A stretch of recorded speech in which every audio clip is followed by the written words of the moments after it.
audio, or you can even watch back. Giving players all the props, or put them on blast. We don't give no hot takes, only talk facts. We're giving all our devotion, riding high on this wave of emotion. Going all out, yeah, cause this is our time. No, ain't no stopping us till we reach the finish line. All in, we came here to win. We're gonna give everything. S-I-C-K on the run. S-I-C-K, sick. On fire, we're ready to fight. We'll bring the house down tonight. S-I-C-K on the run. S-I-C-K, sick. Play it on the car ride, play it when you lounge. X and O, you know that we can hold it down. Shout out to my man Sammy, got it off the ground. And to all the listeners tuned in right now, got debates, analysis, and speculation. This is sports talk for the new generation. You know where to find us, got a reputation. Sick podcast, your #1 sports destination. We're giving all our devotion, riding high on this wave of emotion. Going all out, yeah, cause this is our time. No, ain't no stopping us till we reach the finish line. All in, we came here to win. We're gonna give everything. S-I-C-K on the run. S-I-C-K, sick. On fire, we're ready to fight. We'll bring the house down tonight. S-I-C-K on the run. S-I-C-K, sick. S-I-C-K, it's the sickest podcast. Tune in for the audio, or you can even watch back. Giving players all the props, or put them on blast. We don't give no hot takes, only talk back. S-I-C-K, S-I-C-K, S-I-C-K, S-I-C-K, S-I-C-K, S-I-C-K, S-I-C-K. All in, we came here to win. We're gonna give everything. S-I-C-K on the run. S-I-C-K, sick. S-I-C-K, it's the sickest podcast. Tune in for the audio, or you can even watch back. Giving players all the props, or put them on blast. We don't give no hot takes, only talk facts. We're giving all our devotion, riding high on this wave of emotion. Going all out, yeah, cause this is our time. No, ain't no stopping us till we reach the finish line. All in, we came here to win. We're gonna give everything.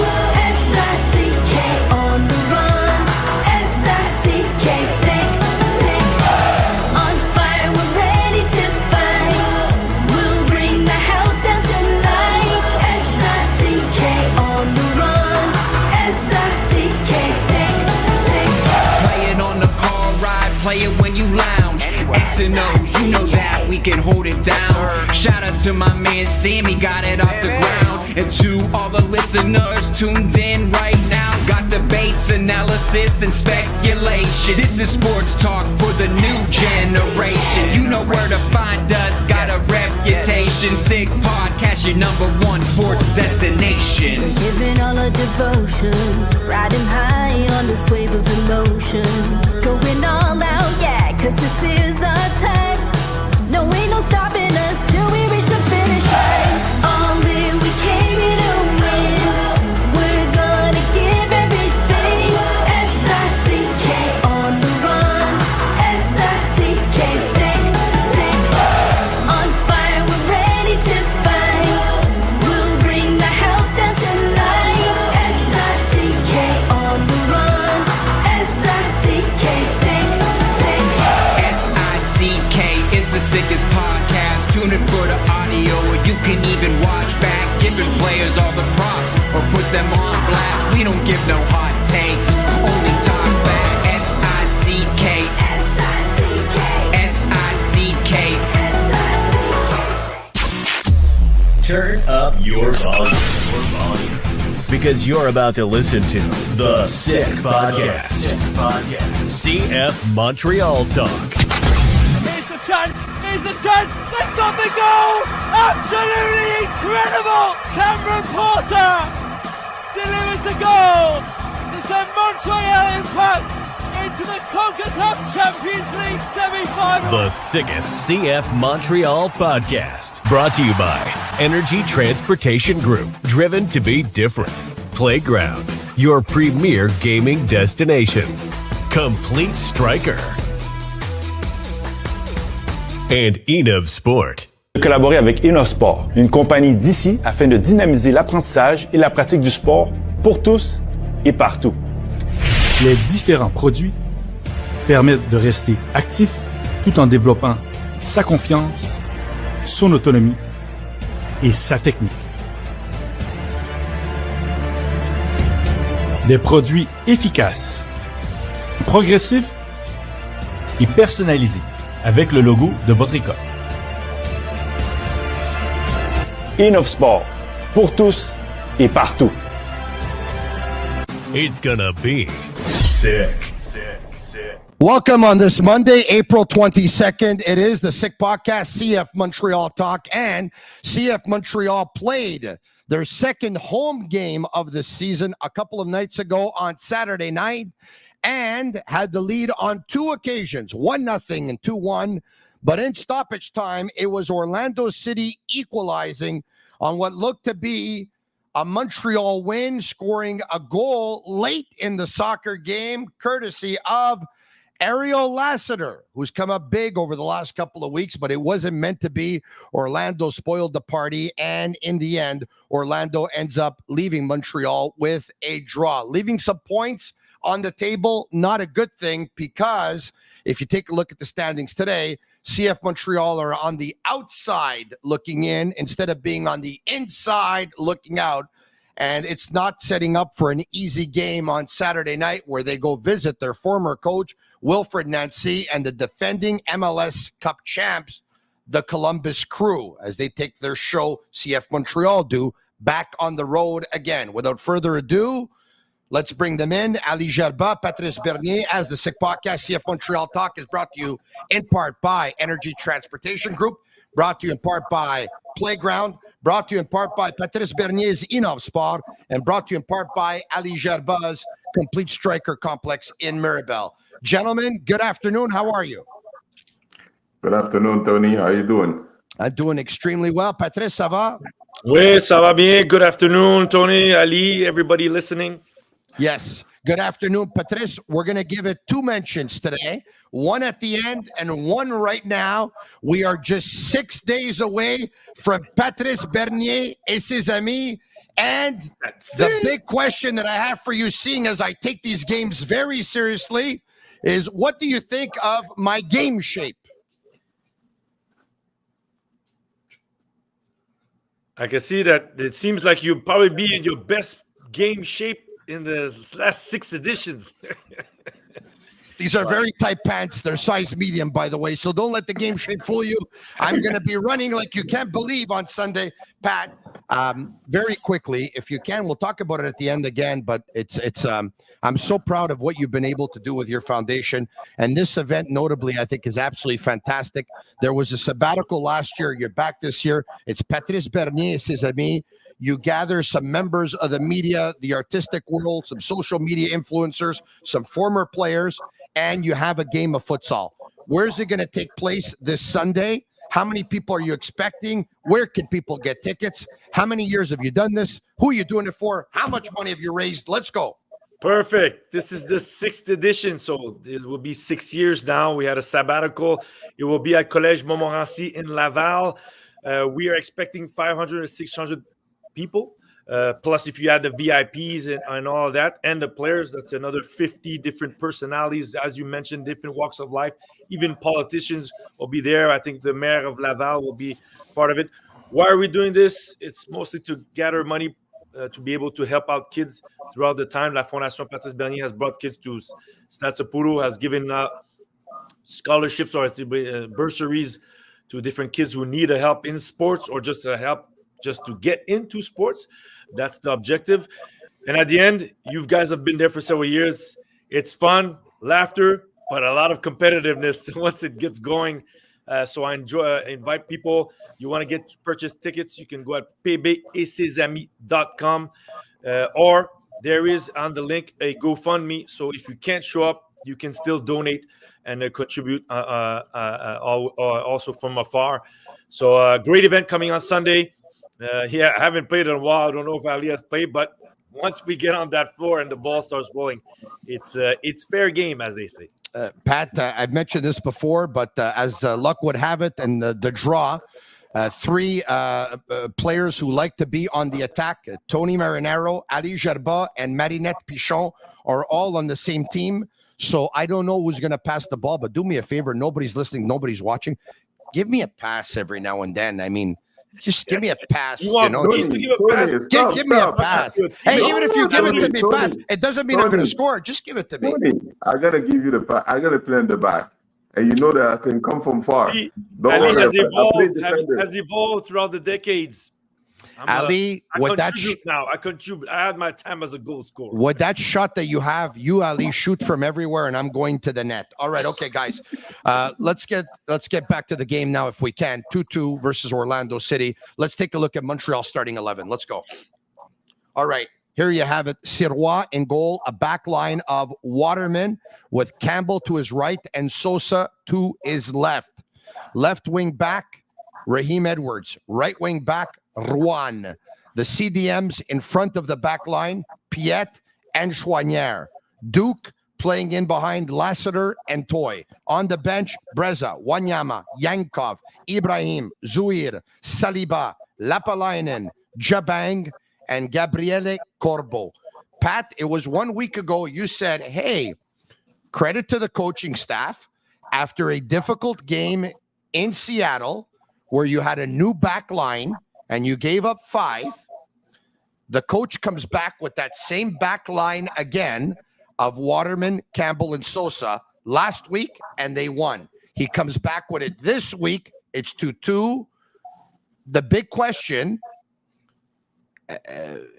I understand them coming back with the same back line because they won last week, right? But a lot of fans are asking and they're wondering, why is Corbo out of the lineup? Your thoughts, Patrice? Yeah, it's a good question. It's a valid question because it's not like he was playing poorly, bad actually at the time. The change in Seattle seemed like, okay, rotation, but they kept it, had a great game at home against Cincinnati. It was normal that they were going to keep that back line, at least the back 3 together for the last game they played against Orlando. The question I just say is like, okay, I guess Campbell, there's something that Corbo, I can't say doesn't have that the other 3 have. We know Waterman will be in the middle. I don't know if it's because Campbell, in terms for pace, because I know when you look at it, the team is susceptible on counterattacks, and Campbell is probably the fastest of the 3. And Sosa, we knew a left footer on the other side. Even though Alvarez was playing, Sosa had been injured. It makes sense. Now, why Corbo is not there? It's a great question because he was playing really well. I think him and Waterman seemed to be a mainstay. It was just on the left. Alvarez was coming in because of injuries, and Sosa came back in, and Campbell had the start at the beginning of the season. It's a good question. Now, the thing I have to put up is the team still has taken 8 goals at the end of the game out of the 16 goals they've taken. So in the last 15 minutes, they've taken 8 goals, and they only have 1 shutout. So I don't think they found that right 3 that you know for sure things are not going through. Even though they were solid at the beginning of the year, it doesn't seem like it's so steady at the back. Yes, with the ball, the team seems to be moving the ball well, but now to avoid the other teams from scoring, even if you don't make mistakes, because let's be honest, Sirois gave the ball to the other team for the penalty. But they haven't been stellar in terms of saying, oh, okay, nothing's coming through today on the back line or the back 5, you could say, because I'm not just going to put it on those 3 in the middle. So it's a good question for why Corbo. I just assume it's because Campbell, there's certain aspects of his game, I would say the athleticism to cover the back space, maybe he has more than Corbo that sense. That's the only idea that comes up to mind when you're making that decision between Corbo and Campbell. Ali, listen to this. It was 5 days ago. I put in a tweet in regards to the injury situation with CF Montreal, notably to Cóccaro, 8 to 12 weeks, and Joseph Martinez. I said, it doesn't look good. Ça regarde pas bien. Well, just about 30 minutes ago, I came out with some breaking news. We'll bring it up. Hearing that Joseph Martinez's injury is similar to Matthias Cóccaro's injury, out 8 to 12 weeks. There you have it. Not made official by the club. They usually don't make injury news official unless there's a surgery. There's no surgery here, but I'm very confident in telling you that Joseph Martinez is out 8 to 12 weeks. Ali, this hurts for me because I'm a big Joseph Martinez fan.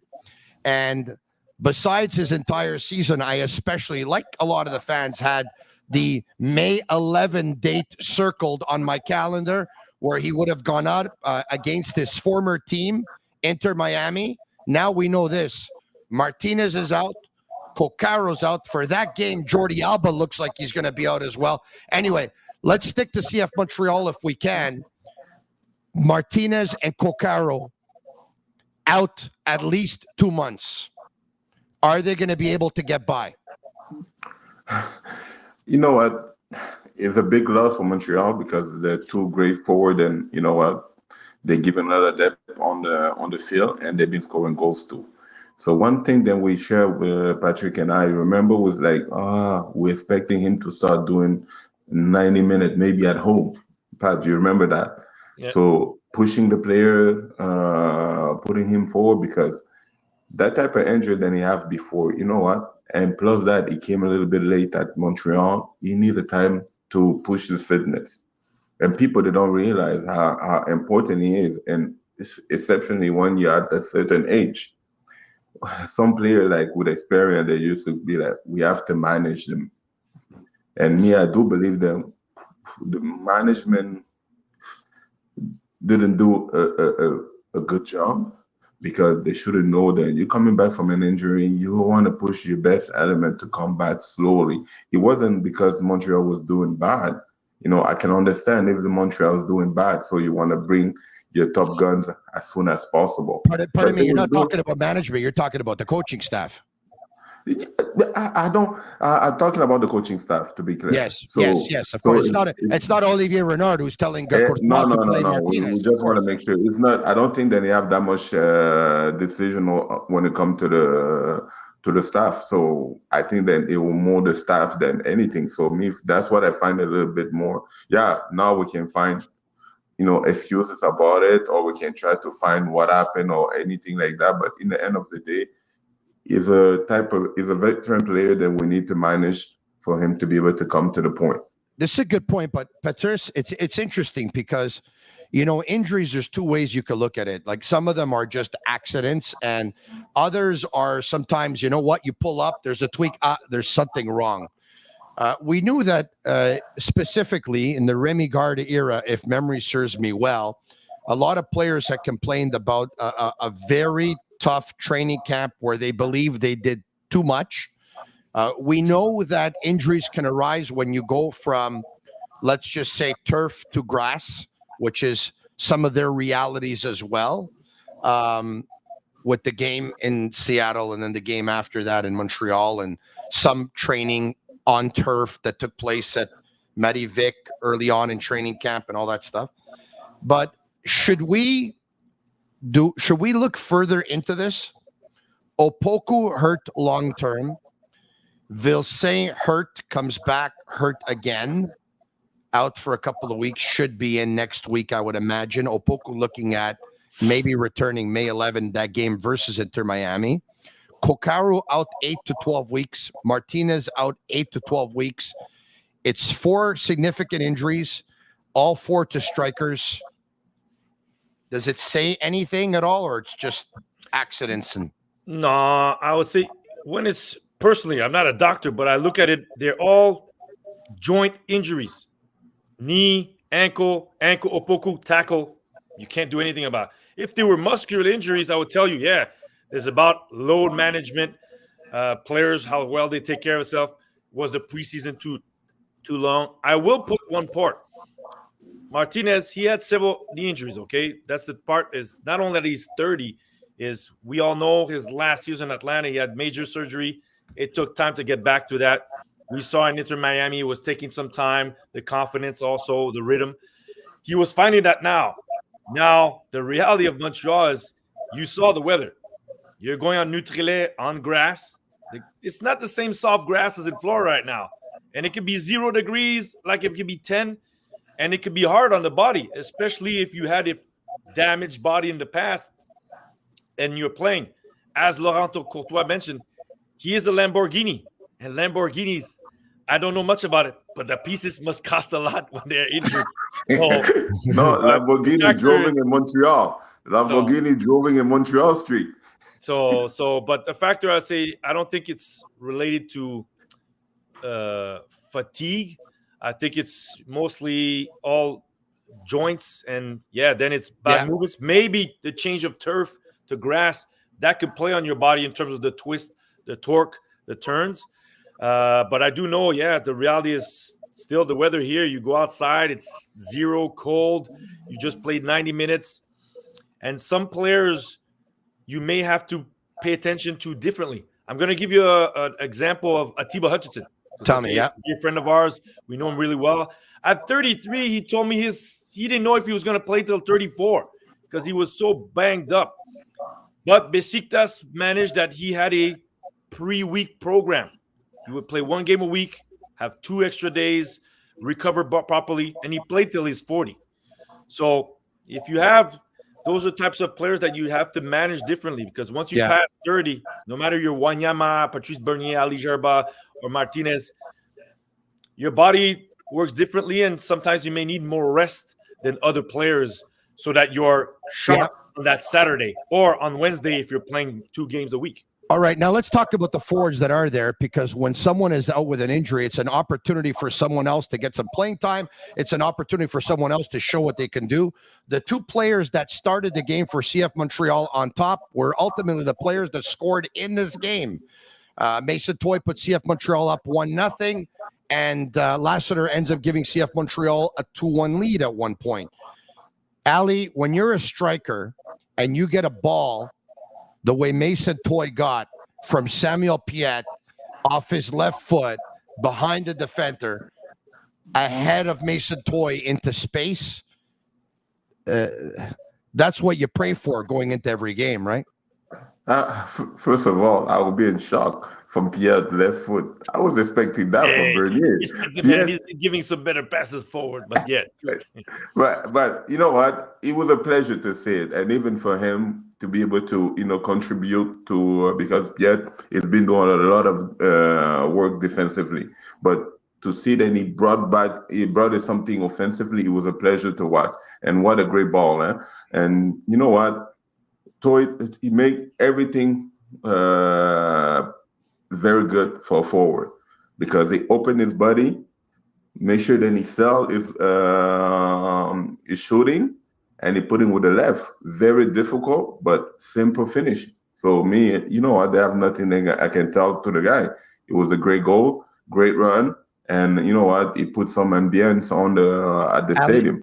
Ali, you who once again made a living scoring goals. I like Mason Toye. I don't know why it hasn't worked out in Montreal. And I'm not just saying that I like him because he scored. I like the trade that they did with Minnesota when they acquired him. I wanted him to get playing time.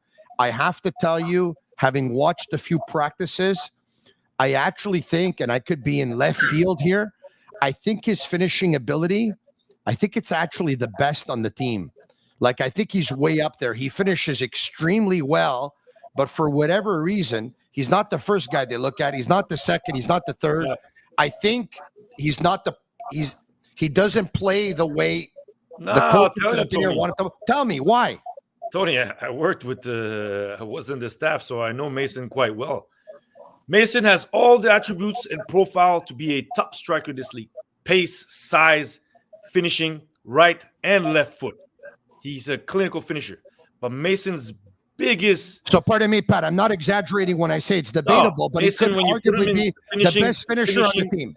End of training, finishing exercise, right, left, with pace, curled. He can do it. We saw it in 2021 when he was on fire. But Mason, what always seems to drag him down which is something difficult for a forward, but especially if you're that type of person, which is putting a lot of pressure on his shoulders and getting into his head. And Ali knows you have to press delete. Delete, next option. And Mason, you've seen it when he comes off the bench. Even when it was with Nasi, they tapped him. They knew he missed chances because, even when he came in one game, you saw Laurent Simard went to him talking because we all know he has the tools, speed, power, shot, size. But high-level football, can you? So when things don't go his way, he can't shake it off. Tony, yeah, because a lot of times he'll put himself a lot more pressure, saying, "Why did I miss it?" He'll dwell on it, yeah. And you're thinking too much about it, and you're not deleting that aspect, so that you just go with the flow and know, hey, I can do this with my eyes closed. Tony, remember you came to the center. What did I tell you about the best talent of a forward? Short memory. Okay. Short memory. You have to be able to be like, I miss it. I can miss 20 chances, but you're never gonna see me affected on it because you know what? If I don't miss, I will not score. So some of those players, but I don't have the opportunity to play with you have to make sure that you know what, and that's what I tell those players after your season. Sometimes it's not even about playing on the field; it's about working on your witness to be able to be better player. And some of those people, they don't have a lot of people to be able to tell you, listen, you have to learn how to forget things. Take your preseason, get educated about how you're going to pass that obstacle who's blocking you for greatness. And this is the type of things, and you know what, like the guy like Patrice Bernier can be like, you know what, to tell him after the season, bro, make sure, don't go work on your finishing. It's not the point. Your problem is here. So you have to get that element up on your head and not be touched. Easy. It's very easy. He has to take on the services of a mental performance coach.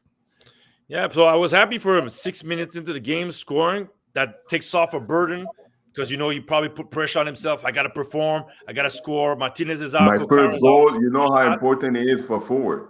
So he scored because I know, having played for a few Italians, they all told me, who are the most pressured people? Two positions, goalie, forward. And in Italy, apparently the forwards, they smoke a lot because so much pressure.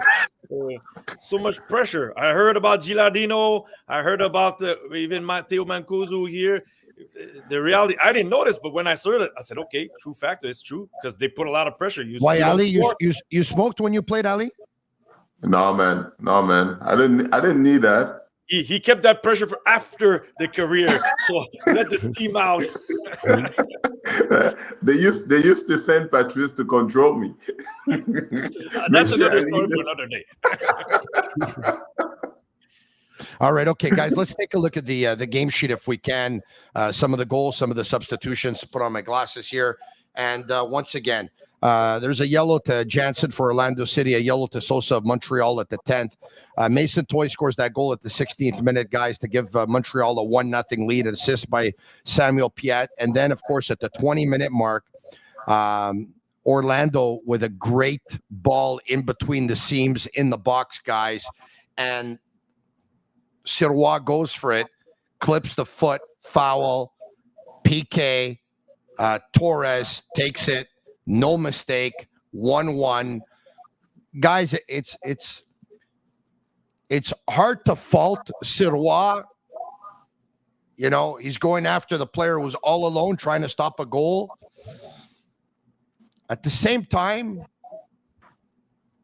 is it fair to say that not the Sirois of a year ago so far, or is that a little bit strong? I was at the game and I see that, you know what, the guy didn't have the choice. The forward was very smart what he did. Yeah. So for me, I don't think that it was zero. I didn't find, except even the mistake that he's made in Chicago is plus nature. But I would like to be like, oh, we're gonna blame somebody, but he couldn't do nothing about it. He came up great. He covered the most of the net, and he didn't have no choice because he put his hand, he's anticipate where the guy was touching. He came a little bit late, but he didn't have no choice. So regardless of what we want to see or want to point at him, I can't really find something to blame him on that action. The mistake comes from he threw the ball straight to the Orlando player. That's where it starts. Yes. Now it could have been fixed because yes, he made that mistake, bad distribution. Now on that play, I understand the defense is spread out. They come in, but they can still shut the middle down. That pass shouldn't go through. That's my thing on that moment. Sirois makes the mistake, but it's still patchable. And then if you lock the middle, because if you see those three are not in sync, Sam comes in, blocks a bit the middle, but it's Lodero. He's able to maneuver that little pass. But if the three come in and you shut the middle and they have to go around you, they always told me, block the middle. Where's the goal? It's in the middle. If they go around you and cross, okay, we can take it. But if it go through you, you could have prevented it. Unless it goes through your legs, happens. And so on that moment, I still think that they can manage that moment a bit more. That's why I told you the back line just one shutout this year. In some of the games, yes, Sirois pulled out some great saves. I won't blame him on the penalty because he said it. Once you come out, any player knows, touch the ball, wait for the contact, and go down. But throwing the ball, yes. Decision-making, that you got to improve. But after that, it still could be patched. That mistake could have been patched still. Ali, Courtois doesn't make any substitutions at halftime. In the second half, at the 76th minute, Toy, a striker, comes out. Ibrahim, a striker, goes in. You get some fresh legs in for the last 15. Ruan, a right wing back, comes out. Lapalainen goes in. You get some fresh legs for the final 15. Let's continue on with the game sheet. And there you have it. At the 83rd minute of play, Piet, CDM comes out. Saliba comes in, fresh legs. Duke, a 10, comes out. Yankov comes in. By the way, I didn't like Duke's game a couple of weeks ago. I liked it last week. I wasn't fond of it on the weekend. We'll get to that in a second. And then, guys, the big goal comes at the 88th minute of play, where there's several passes that come in. Ultimately, the ball ends up finding Sunusi Ibrahim on the left side. He cuts, puts it on his right, just gets a shot on the net. I think the goalie should have corralled it, but he didn't. A rebound comes out, and Lassiter just runs in and taps it in. Ali, your thoughts on the play and the goal? First of all, you know what? I would like to precise one thing about Duke, because Duke played a good game. I thought it was one of I start seeing a little bit of improvement. I still don't like what he's doing, but I see the improvement on this game. But the difference making, that's why I'm gonna point out right now. Yankov came on. He started the attack because he take the ball from the wing, direct pass to Sinusi, who took the shot. For me, that's what at that position, that's what the midfield do. During the whole time, I didn't see Duke do that. So for me, when I saw that Yankov, we know then, Patrice talk about it. Is a player then I didn't know. But I know quality player then when you control and pass that quick, I can be like, oh, you have something. You have something then. I didn't see it. So he went very fast. So once Sinusi he cut inside. He cut inside, take a great. It wasn't the perfect shot, but it was low enough for the goalkeeper to be able to work. And after that, the goalkeeper, even if he was weak or not, he shouldn't put that ball a little bit more wider, because that's what we tell any offensive player. You have to follow the rebound. And Lassiter was at the right place at the right time, and he scored. So good for him. And you know what? From there, I would like, you know what? I would like to see some more Yankov more often. So that's what it left me with a taste on my mouth. Patrice, at this point, everyone in the stadium thinks that CF Montreal, who has scored late and taken the lead 2-1, that this is a huge win. On to stoppage time they go, and Orlando City silences the crowd big time and in a hurry. at 90 plus 3, the equalizer. How did you see it? Because I heard you on television and watched you on RDS with your analysis, and you said something which I saw, but you didn't say something else that I'm wondering if you're going to say today. So tell me how you saw the goal. Look, the substitutions say Oscar Pereira saw something. He did it in first half, which they exploited the sides against CF Montreal, especially most first half, but they didn't really cross that much. But look who are the subs of the players they took out. Nicolas Lodero, who's a number 10 or a player who crafty plays inside, put Ojeda on the left. Where did the goal came from? On the left. Yes. Who did they put after? Rafael Santos took out Facundo Terres, your DP player, who's normally a final third player, and they put Rafael Santos, who's a left back, left wing. And what did they do? They said, you know what? We're going to go down the wing. Overloads. Overloads. They're causing overloads. Overloads. We're going to whip it in. And they put Angulo, who was left all game, to the right side, who made that run and tapped it in. And Montreal didn't have an answer for Orlando going down the sides, but they had Facundo Torres and Lodero, so they always kept coming inside to knock it in, like the pass for the penalty. But he went down the sides and said, Ojeda, start beating those guys on the side. Santos came in. Boom. Same thing. Overload. Great cross by Ojeda. Angulo comes in, and the back line was uneven. Campbell was going. Waterman wanted to follow. Maguire didn't. Sosa, he didn't know if he had to follow the other forward, so he didn't, hesitated. And Edwards got beat right away by Angulo. Didn't expect the cross, and then he went in. And then you go, pay attention. It's the 90th something minute. Your focus should be like, prevent. I should be around my goal. If they score from somewhere top of the box, great. They beat us with a great shot. But they beat us behind us, and we did not block that passing lane. Pat, how did the ball get to the left side when the cross comes in?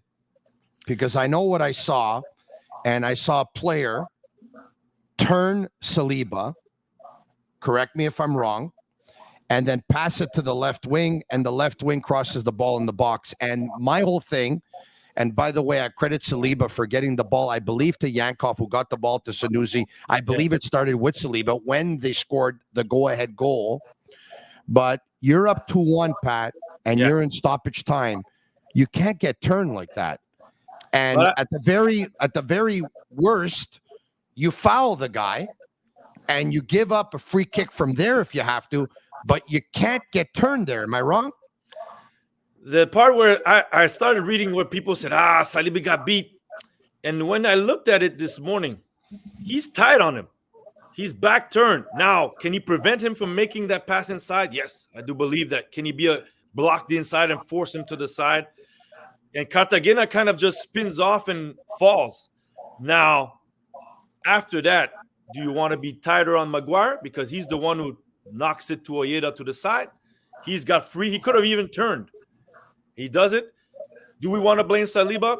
Yeah, he's tight on his man. Can that ball get through? Yeah, I'm going to tell you. Maybe if it's Sampiet, maybe it doesn't go through. Maybe it's Victor Wanyama, maybe it doesn't go through. But I still give him that he was still on his guy. You didn't give him the room. That guy turned. You're right. But, Pat, the players who play in Europe have a certain experience. And as you know, they talk, they grab the shirt, they play very close. They don't make you get away. And once again, I credit Saliba for starting what ended up being the goal to give them a 2-1 lead. But I think he got turned too easily on this goal. And I'm going to say it again. I think Laurent Courtois keeps dropping the ball by not putting Wanyama in tight games. I think he keeps dropping the ball. And another thing is the second Lassiter scores at the 88-minute mark to take a lead. That's when you got to put in Corbo. That's when you got to put in Wanyama. That's how you got to close the game. Yeah, that's what I was expecting. That's what I got, because from the last game, what he showed us, if you remember the last game, he put Wanyama. So I was like, you know what? Okay. So that's what I'm going to see more. You put that experienced player to be able to calm people down and organize it and be able to get a result from that. So when I see Saliba, it's not, you know what, he's a local kid I like.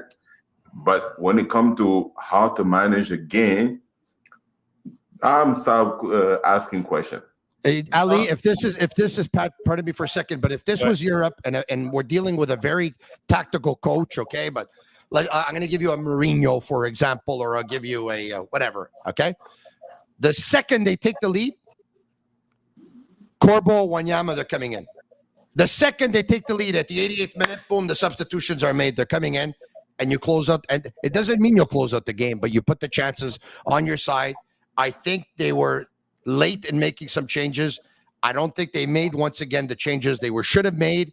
And I think it's a missed opportunity. I think it's points left on the table. I agree. I told you, they got beat down the side often. Now, could he have closed the middle by bringing Wanyama in, take out Lassiter, even though he scored because Ibrahim just came on, Yankov just came on. So you're going to take out who? Chouanier is on the field. But can you bring Wanyama in, block that midfield? Because maybe if that third guy is in the middle, as Saliba's there, that ball's intercepted. Or that ball can't go through because you're three. But Pat, between you and me, would you think then if it was Wanyama, they would have turned him that easily, or he wouldn't have experience? I looked at it again. Cardona doesn't turn and then look and play. He just spins off and plays that pass. So sometimes you pull off something and it's, I don't say rabbit out of your hat, but it's one of those moments you've got him and he just turns and he plays it. That as much as maybe, as you said, Tony, experienced player, probably in Serie A somewhere, goes, I'm fouling him. Get the foul there, get the block, experience, knowing I'm not letting him turn that inside. He's got to go outside or go back. That I agree. I know you got to do radio in a couple of minutes here. So last one for you before we let you go, okay? Perfect. If we can bring up a tweet from Tom Bogart. I don't know if you want to tackle it, Pat, and if you don't, I completely understand. And if you do, great. 5 days ago, sources San Diego FC interviewed Patrice Bernier for high-ranking front office role. Bernier is a CF Montreal legend, even more so on the Sick podcast with Tony Marinaro, and former, no, he didn't write that, sorry, and former Canadian international, currently a broadcaster, experienced assistant coach as well. Do you at all want to tackle this, Pat, or would you, do you want to stay away from it? Yeah. The answer, as I said in RDS, it's a true fact. I got the chance to be interviewed for a position at San Diego FC. I was going to bring everybody from Patrice Bernier, ses amis, man. Hey, guys, we're going to move there. But no, unfortunately, with the family, having asked the family, because if you're going to pursue this, you have to be sure that you can pursue it. And the family didn't want to move. So I had to say thanks, but maybe in another chance, but still flattering that my name was mentioned there. And I had a chance to have a few interviews to see how that process is. Because me and Ali, I played soccer in my life. I've been in soccer, so an interview with some people that never happened in my life. Well, so this was the first time. Look, you're right. It never happened. But let's just take a look at the timeline, okay? Yeah. It never happened in your life. You played up until your late 30s. Never happened. You worked for all media outlets. Never happened. You joined me on the podcast 1 month ago. 1 month later, you're getting offered high-ranking jobs. I'd like to give you the credit, but I got that offer way at the end of last year. But still, thank you. Connections. You never know. But I want to ask a question. Yes. But the CF Montreal came with something that, because I think that you're a great ambassador from the club, but I don't think that the kid get that experience. You know what? For me, it's like a doctor today who go to vacation. You see people dying, and you can't do anything. No, but the club knows I've left the club because of to be closer to the family, so they understand that I still have a role to a certain extent that allows me to have a flexible lifestyle, if you could say, to be around my kids. But now the opportunity came because my former club called. I wasn't even thinking of this. This is not something I went out, put out a CV. It's just I got a phone call, and then they started asking me questions, and suddenly I'm in an interview. But I ask you, if the same opportunity come to Montreal, But Montreal already has these positions filled. So at the end of the day, no. That's not my question. Don't try to play politically. He's trying to tell you, even if the positions are filled, you can always open up a position for a guy like Patrice Bernier, a club legend. That's what he's trying to tell you. Sometimes, it's not about a job; it's about opening one up. And this is what it is. That's a different discussion. But that's a different discussion. We're not going to push you any type of situation, Pat. So you have an obligation. Hey, he confirmed what we all knew. It's family first for Patrice Bernier. C'est un homme de cœur. He's a family guy. And he turned down the job. And I think the weather, man. When I look at these, Saturday it was freezing. I was like, man, maybe we have a lot of respect for your decision, Patrice. I still don't understand why you didn't say, listen, I can't come, but I know a guy in Ville-LaSalle who will take his Vespa and make his way there to San Diego. Hey, Pat, you got to go do your radio hit. Yes. Merci beaucoup. We'll talk to you soon. Thanks again, guys. Patrice See you on Sunday. Yes, Patrice Bernier et ses amis à Collège Montmorency. It's going to be a futsal game gathering at least 50 people of former players, former athletes, politicians, members of the sports media, members of the media in general, influencers, all playing a day of futsal at Collège Montmorency in Laval. Patrice Bernier et ses amis. Check it out. That's where you can get your tickets. Ali, in ending, I want to bring up the standings. Yeah. All right. 10th place, just behind Charlotte, who would play a play-in versus New York City FC. We know that there's still a ton of games to go, but some points left on the table, which I think probably leave a little bit of a sour taste in a lot of people's mouths, eh? Yes, but when you check the whole league, and that's why over the year I started learning about this league, because it's a different league. You win 2 or 3 games, you're right there in the top. So for me, I maybe try to see it at the best way I would like to, because I want my team to be able to be on the playoff. So for me, it's not a scary moment or whatsoever. I think that we still have a lot of game to play, and plus that we did well to go and pick up some point this season away in the beginning of the season. So for me, that the whole thing doesn't scare me at all. I think then we know what, we're on the good place. We just have to make sure that we fix those little stuff that happening to us. Versus 4th place Columbus Crew on Saturday night in Columbus versus their former coach, Wilfred Nancy, who a couple of days ago had his contract extended in Columbus. They know a good thing when they see it, and they say, you know what? This guy won the MLS Cup here in his first year in Columbus. We're not going to let this guy get away. His name was starting to come up a few places here and there. Let's keep him here. He likes it here. We love him. Boom. You're staying here. So going up against their former coach, who no doubt had this game circled on his calendar before the season started. As they say en français, Ali, ça serait pas facile. Il n'y aura pas de facile. Ali, we'll talk to you again. I'll see you on Sunday at Patrice Bernier et ses amis. And no doubt, for sure, all of us there will be talking about CF Montreal's game from the night before versus the Columbus Crew. For everyone watching and listening, merci beaucoup. Subscribe to our YouTube channel at SickPod CFMTL.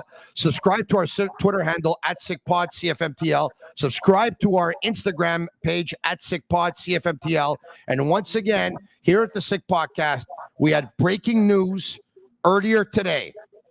Joseph Martínez injury, very similar to Martínez and Cóccaro's injury. Cóccaro out 8 to 12 weeks. We told you that 1 week ago. Well, 1 week later, we will tell you that it looks like Joseph Martínez himself as well will be out 8 to 12 weeks.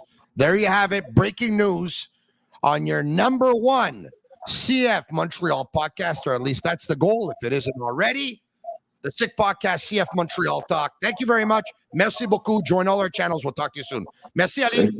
Ciao, ciao. And that's a wrap. Hope you don't miss us too much until next time. Follow the Sick Podcast, CF Montreal Talk on YouTube, Instagram, Facebook, Google Play, and Apple Podcasts.